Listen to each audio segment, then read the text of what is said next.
Welcome back to our channel, guys, A Wonderless Life. Today is a super exciting day as we are going to be doing the unboxing and assembly of these super cool Magicycle Jaguarundi E. We've been waiting about 2 weeks since we ordered. We cannot wait to get these babies down and rip them open. Come along for the ride.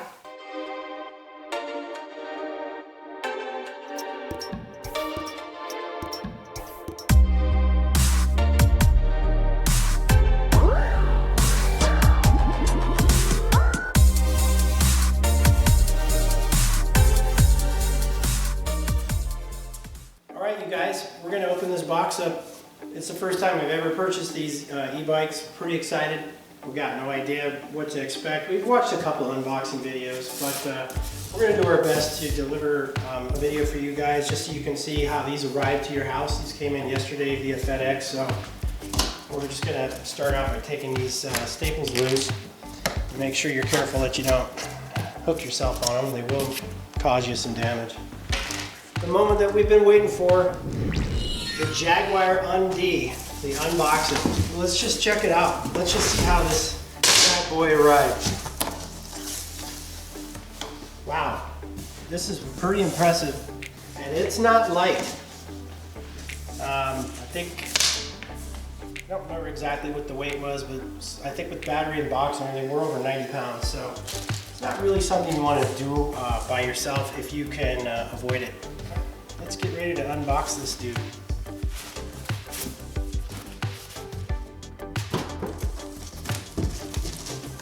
Alright, let's see what we got here. We're just going to set this out for now. So one box, we're not quite sure what's in that. This one just protecting the rear tire, it looks like.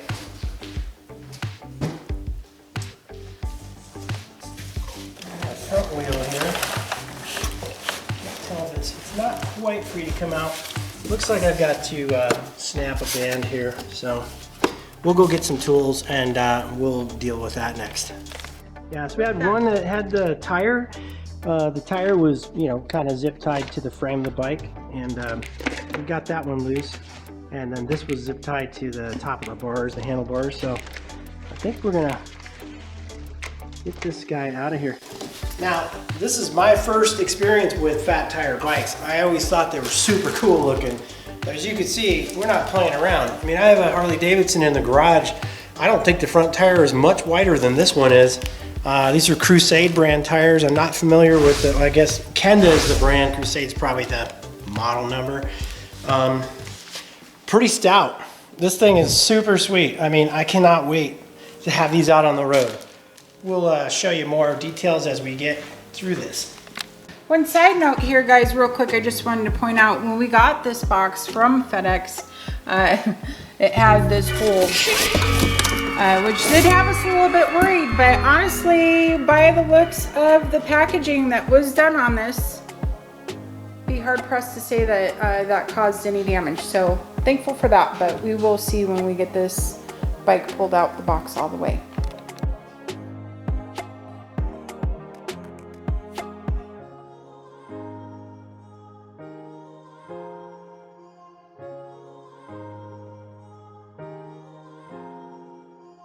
Looks like they did use quite a bit of foam to add a little protection for shipping while these bikes were done.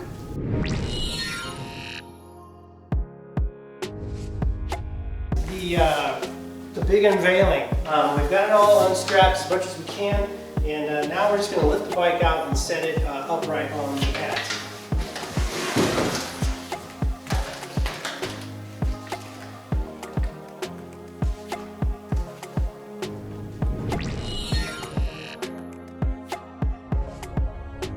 In some other videos, as you get closer to the front of this bike, you want to be careful about what you're cutting, because the controls, the wires, the cables, everything that's important and functional could potentially get snipped if you're not careful. So just use a little caution and make sure you're just cutting zip ties and removing the packaging.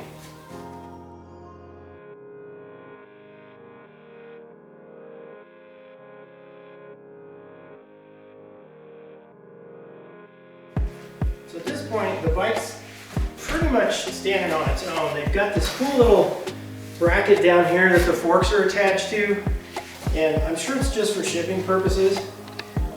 We put this padding down because we didn't want to potentially damage our hardwoods, but if the weather was better, we'd be doing this in our garage for sure. So up here is where you want to be cautious. Like I said, some of this looks like zip ties, but it definitely is not.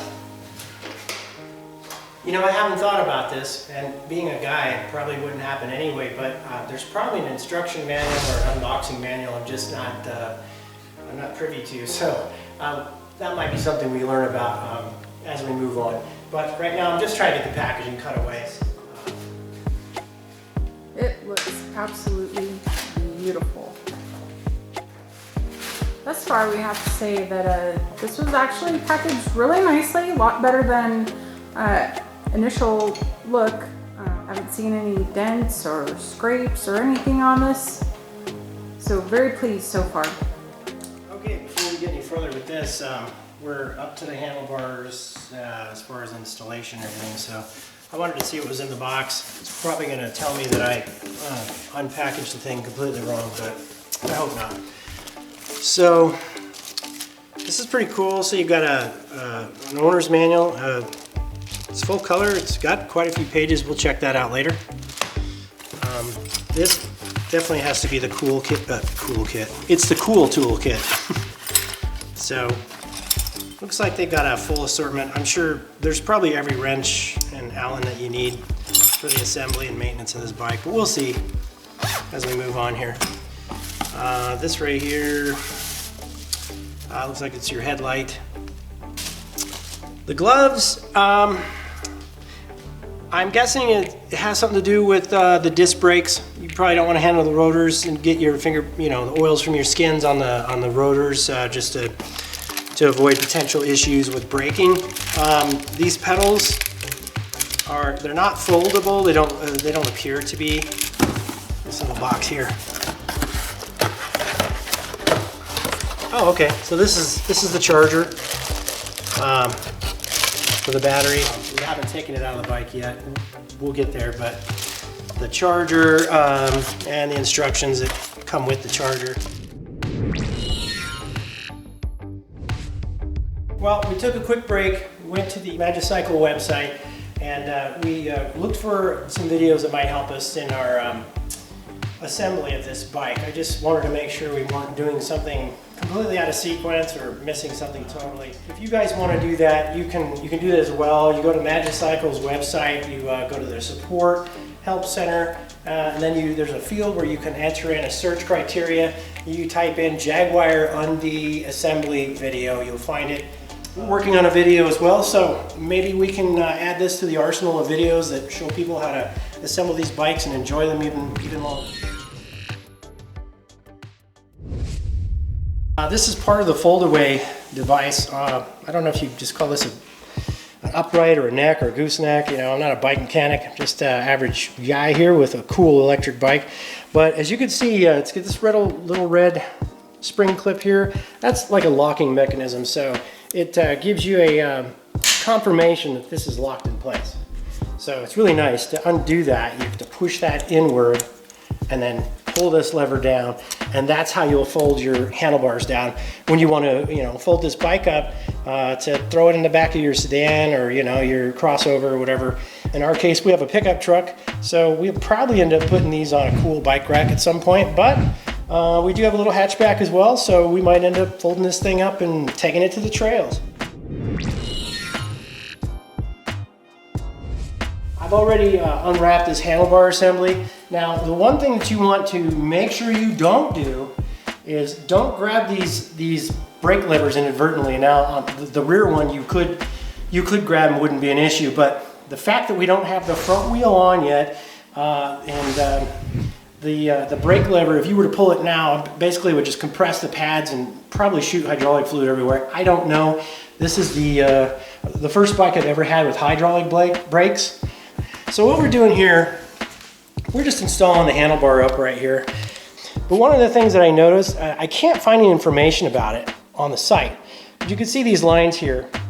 And in my mind, what these lines are saying is that this is the maximum you want this stem to be pulled out in order for this to be considered safe and secure. So really, you want to at least mount it at this location. You wouldn't want it mounted like this. You may get some additional wobble and potentially cause an accident. I don't know. I think that's what this is saying, is this is the maximum you should have the stem pulled out. So, you know, you have all this adjustability here. So, I mean, it's well over 2 inches. Sorry, I'll figure out what the millimeter equivalent is, but in any case, you know, you don't want to have the stem exceed these lines. So I'm just going to set them just below there, and I'm going to clamp this in place.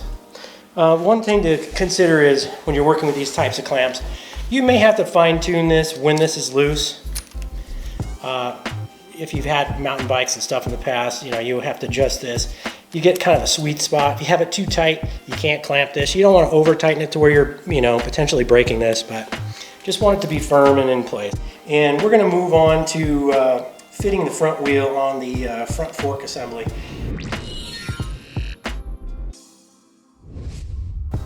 So just so you know, I already unbanded this and there was some foam wrapped around it, but the 2 fenders that come with the bike were secured around the front wheel in this instance, so we just took those off. One of the things that I was not quite sure of is these little hub protectors, they're not threaded. So I sat here and I was threading and threading and threading. You just kind of have to muscle them out. They're pressed in. They're not actually threaded. I thought they were. And so anyway, I spent extra time when I really didn't need to. I've got the gloves on. You don't want to handle, you don't want to handle this with your bare skin. You know, in theory, the oils on your fingers can cause these things to squeak. These are cool. These are 180 millimeter rotors. They're pretty sizable.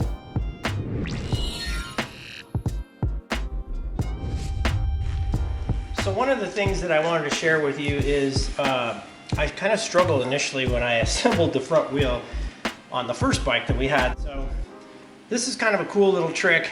If you look back here, you'll see I have the bike. It's cradled in the original packaging, okay? And the kickstand's down, so it's providing some stability. And it's really helpful if you're by yourself to do this. What I suggest is you've got your bike that came in this packaging, this cradle here keeps the forks upright. We're just going to disassemble this skewer. Be careful, you know, because there's spring parts. So here's the skewer that comes out of the front axle of the bike. I've already removed the shipping clip that was in between the disc pads, okay? So I've already pulled that out. So at this point, don't pull your brake lever or you're going to cause a major issue. So then this is completely removed from the cradle. So now I can just raise the bike up. And because I have the packaging, it's kind of providing some stability. This axle assembly actually rests inside of the diameter of the fork. So what I'm going to do, I'm going to try to do this as smooth as possible. I'm going to align the rotor, and then I'm just going to rest the front wheel. As you can see, it's cradled in there. So now with the kickstand down, I can rest the bike and I can route this skewer, making sure that I have the spring in the appropriate direction.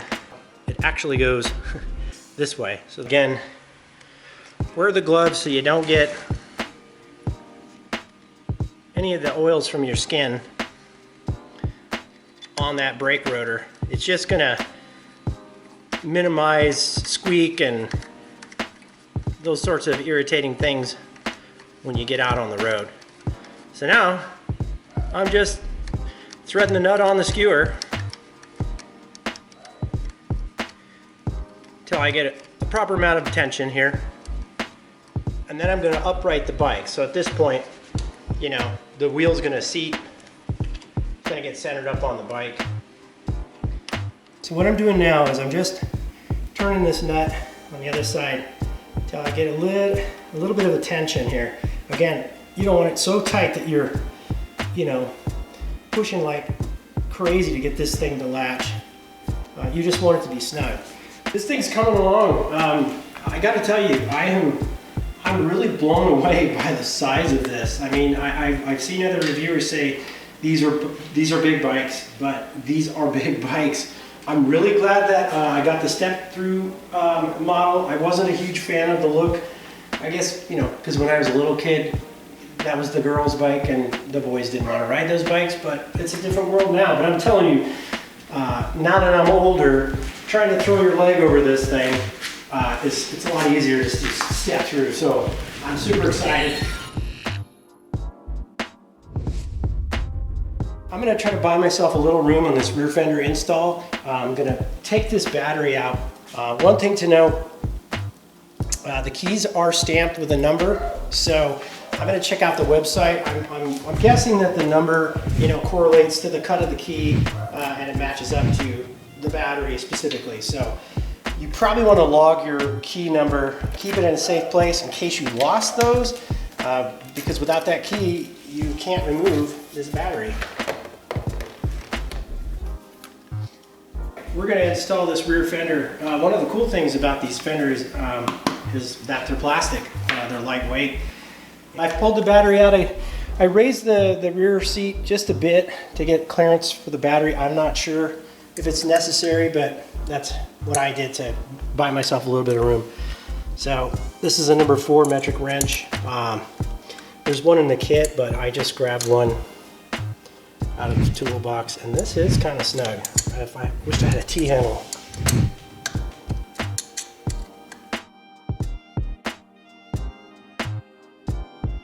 I think this one has to be removed also.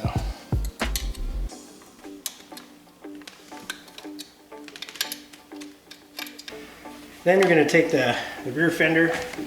You kind of have to fish it through here at an angle. It's a little tricky. We're going to slide that down until it rests down here.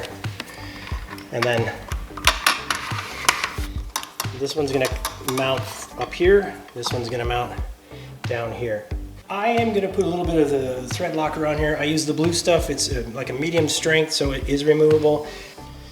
And I'm going to start this right here. I'm just going to get that started. On this upper screw, it's got an assortment of washers. This one's kind of press fit, so I am going to put the bigger washer on the underside of this and then thread the screw through. I can't really find any information to tell me specifically, so again, just a little dab of the thread locker on there, and we'll get that started. We may have to come back and readjust this once we get everything attached in the back. Same thing with this. I'm just going to keep it about middle of the road here. It has an op-rounded slot, so there's tons of adjustability here. But I'm just going to put this midway, and if we got to fine tune it and readjust something, we will when we get there.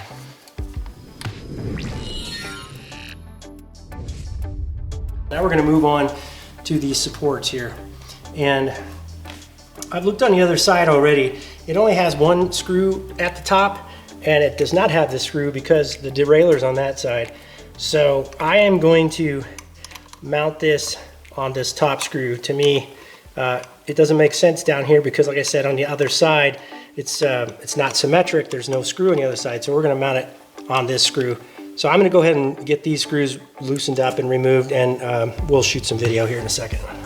So we're going to put this rear support on for the back fender. So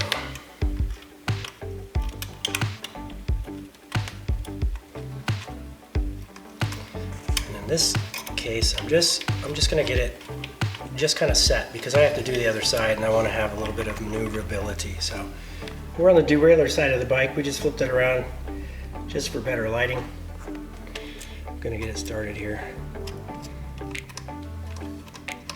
Like I said, on this side, there is no screw here because this plate's in the way for the derailleur. It's kind of a no-brainer on this side as to, you know, where the fender retainer is supposed to go. And then at this point, it's probably a good idea to just go around your bike, double check everything is snug. This is for the rear rack. At the time that we ordered the bikes, they were either out of stock or there's something going on we couldn't get our hands on one. But at some point, we're definitely gonna do that. These rear nuts are 18 millimeter. And again, I'm just going around and making sure that everything is snug. It's just a good thing to do. You don't want to over tighten anything, but at the same time, just ensure that nothing's going to rattle loose while you're headed down the road. And by the way, everything that I've put a wrench on so far has been snug. So there hasn't been any loose missing parts. Nothing's been loose. So I'm really impressed. The build quality is incredible. The frame looks rock solid. The welds are insane. I just don't get the feel that they cut any corners on this bike. It seems to have a lot of hefty quality to it. So time will tell when we start taking it out and putting some miles on it, but we're pretty excited.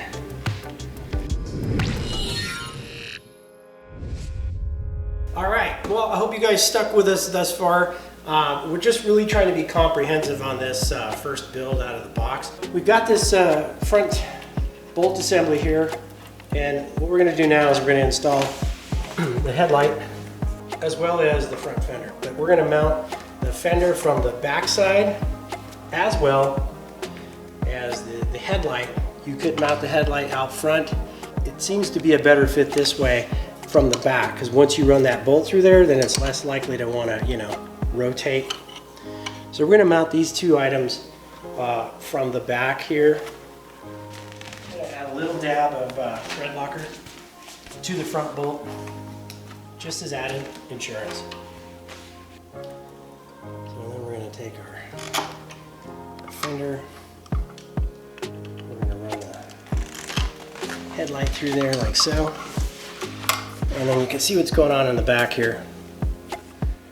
So I got the washer, and it's a nylon luck nut, so probably a little redundant with the Loctite that I put on there, but better safe than sorry, I guess.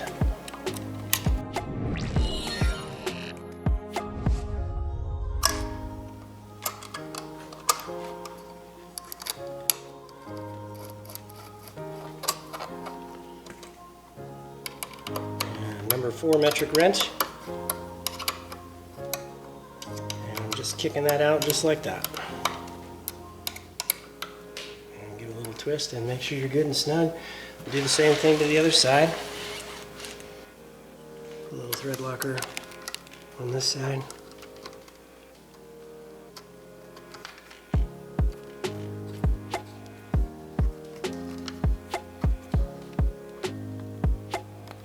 And that's it. We've got our front fender all dialed in. We've got the headlight in place.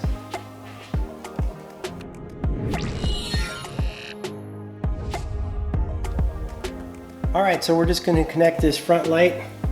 Like I was saying, it's got a little notch in here, so it can only go one way. You just have to make sure you align the notch with the slot. Otherwise, it probably just doesn't, it probably won't go together, period. And that's it.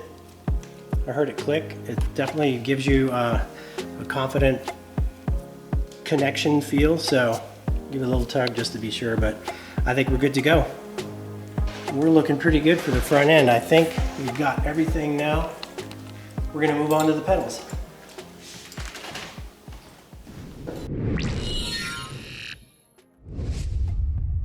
Okay, well, we're almost there. We're down to the pedals. So they're already labeled for you, right and left. So you just kind of orient them with the bicycle as if you're sitting on it. So the right pedal's on your right side, left pedal's on your left side. The other thing to keep in mind is the left pedal has reverse threads. So in a typical, thread pattern, you're gonna go clockwise or righty-tighty, lefty-loosey is how I used to remember when I was young. And on the left side, you're going to go counterclockwise or turn to the left to thread in. And that's just so, you know, as you're cranking, the left pedal wouldn't just unthread and fall off. Again, what I'm going to do is you just add a little dab of thread locker on here. It's a size 15 wrench. And I just grabbed one that I had. It's a little longer than the one in the kit, so it'll probably give me a little bit more leverage. And I'm just putting a little dab on there. I'm not going to get crazy. And we're going to thread this pedal on.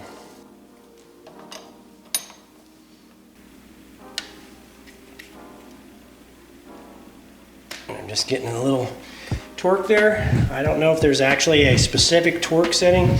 I just make it tight as I can, and a little bit of thread locker, I think you're good to go. So we've got the left side pedal. I'm just going to add a little dab of removable thread locker and thread this pedal on. Now this is the left side, and like I said, the left side, I guess you could also consider left-handed threads. So these threads, they got to go in a counterclockwise, which for me is counterintuitive because, you know, when you're trying to loosen something, you're usually turning it to the left, right? So again, you don't want to cross thread these. I'm not wrenching super hard. As a matter of fact, you get it started by hand. Thread it a few turns by hand, and then it's a 15 millimeter wrench. We're going to just give it a little bit of leverage here. I don't want to get super crazy, and that's it. One thing I do want to note, if you take a look over here, what's really cool is Magicycle included this little kit, and everything that you would need to assemble this bike and to maintain this bike, if you're out on the trail or whatever, you put all this stuff in your little kit. You know, it's not the greatest tools in the world, but it'll definitely get you through, especially if you're out in the middle of nowhere and you've got to make some kind of a repair, adjustment, or tighten something down. This little kit will do the job. So everything you need to make this is already in the box. The final step of assembling these bikes is to ensure you have the proper amount of tire pressure in each tire. Use a bike pump with an accurate tire gauge. Don't use an air compressor. Inflate to the manufacturer's recommended settings. We chose 24 pounds for our bikes for a softer ride. All right, so we finally did it. We have something that looks like a bike, and I gotta say, it's a pretty cool looking bike. I can't wait to get this thing out on the road and shoot some video, do some first impressions, let you know how it performs. Next video, we'll go through some of the cool features that I noticed as I was building it, the ways that the designer will allow you to kind of customize and trick this thing out in the future with add-ons. I hope this video is informative. I hope that it's helpful for you. Can't wait to be out on the road. So there you have it, guys. Do you have a Magicycle, or are you planning on buying one? If so, let us know what your experiences have been. Feel free to share your feedback in the comments down below. And if you found our video to be helpful, informative, or mildly entertaining, and you want to check out our upcoming videos, we really would love for you to give us a like and a subscribe and ring that bell so that we can continue to deliver new content in the future. Until next time, you guys, Go out and live your very best, wonderless life. And thank you for watching. Ciao.